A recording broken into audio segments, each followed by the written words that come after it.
দেখছেন কলকাতা টিভি, ভাস্বতী রয়েছে আপনাদের সঙ্গে। শুরু করছি জেলার সারাদিন। আর শুরুতে যে খবরে নজর রাখবো, কলকাতা টিভির খবরে শিলমোহর দিল এসএসসি।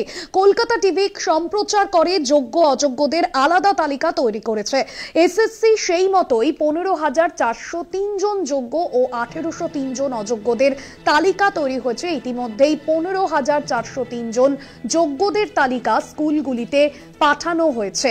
কলকাতা টিভির খবরে শিলমোহর 15,403 জন যোগ্য এবং 1,803 জন অযোগ্যদের তালিকা ইতিমধ্যেই তৈরি করা হয়েছে। ইতিমধ্যেই 15,403 জন যোগ্যদের তালিকাও স্কুলগুলিতে পাঠিয়ে দেওয়া হয়েছে।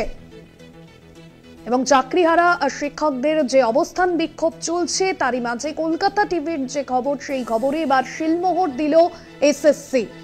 কলকাতা টিভি সম্প্রচার করে যোগ্য অযোগ্যদের আলাদা তালিকা তৈরি করেছে এসএসসি। কলকাতা টিভি সম্প্রচার করেই যোগ্য অযোগ্যদের তালিকা তৈরি করেছে। সেই তালিকা ইতিমধ্যেই স্কুলগুলিতে পাঠানো হয়েছে।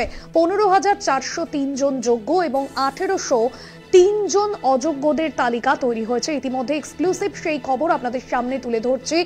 ইতিমধ্যেই 15,403 জন যোগ্যদের তালিকা এবং যে অযোগ্যদের তালিকা ইতিমধ্যেই আলাদা আলাদা করা হয়েছে, সেই তালিকা স্কুলগুলিতে পাঠিয়েও দেওয়া হয়েছে।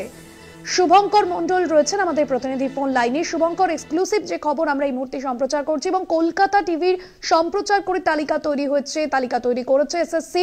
এসএসসি সূত্রে এই মুহূর্তে কি খবর পাচ্ছ?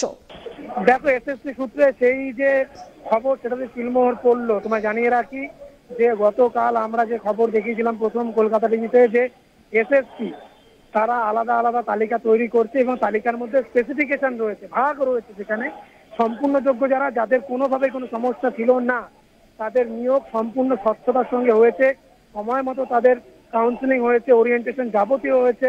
এবং তারপরে আরেকটা দল, সেখানে যাদের ওএমআর শিটে সমস্যা ছিল, র্যাঙ্ক জাম্পের মতো বিষয় ছিল, এইগুলো ছিল। এবং সম্পূর্ণ অযোগ্য আরেকটি, অর্থাৎ 3টি ভাগে ভাগ করা ছিল তালিকা। সেটিতে শিলমোহর পড়ল। আজ কিন্তু যে তালিকাগুলি বিভিন্ন জায়গায় পাঠানো হয়েছে, সেখানে যোগ্যদের তালিকা পাঠানো হয়েছে। তোমায় এক্ষেত্রে জানিয়ে রাখি, মধ্যশিক্ষা পর্ষদ থেকে গত 17ই এপ্রিল সুপ্রিম কোর্টে বা শীর্ষ আদালতে যে তালিকা শিক্ষকদের দেওয়া হয়েছিল, সেখানে কিন্তু 17,206 জন শিক্ষকের তালিকা দিয়ে বলা হয়েছিল এই মুহূর্তে রাজ্যের স্কুলগুলোতে এই স্ট্রেন্থ রয়েছে। এবং মধ্যশিক্ষা পর্ষদ আবেদন করেছিল যাতে এই শিক্ষকরাই তারা পড়াশুনো চালিয়ে নিয়ে যান। কিন্তু সেই সময় এর মধ্যে, এই সংখ্যার মধ্যেও কিন্তু গড়মিলের অভিযোগ উঠেছিল এবং তখন শীর্ষ আদালত নির্দেশ দেয় অবিলম্বে এসএসসি যেন এই 17,206 জনের মধ্যে থেকে একেবারে যারা যোগ্য তাদেরকে আলাদা করে এবং যারা যোগ্য নয় তাদেরকে যেন আলাদা করে দেয়। এবং সেই কাজটি এসএসসি করেছে, তোমায় জানিয়ে রাখি। এবং সেক্ষেত্রে কিন্তু যে অযোগ্য বা অযোগ্য না বলে যারা যোগ্য নয়, এমন যদি বলি আমরা, তাহলে যোগ্যদের ক্ষেত্রে আমরা দেখতে পেলাম যে 15,403 জন, যিনি গতকাল এসএসসির সঙ্গে আলোচনার পর চাকরি যারা হারা যোগ্য শিক্ষক, তারা জানিয়েছিল যে 15,403 জন যোগ্যের তালিকা এসএসসি প্রকাশ করতে চলেছে, যেটা আমরা প্রথম খবর করে দেখিয়েছিলাম। তারপর দেখা গেল যে সেখানে কিন্তু 17,206 জনের মধ্যে থেকে 15,403 জনকে বাদ দিলে দাঁড়ায় 1,803।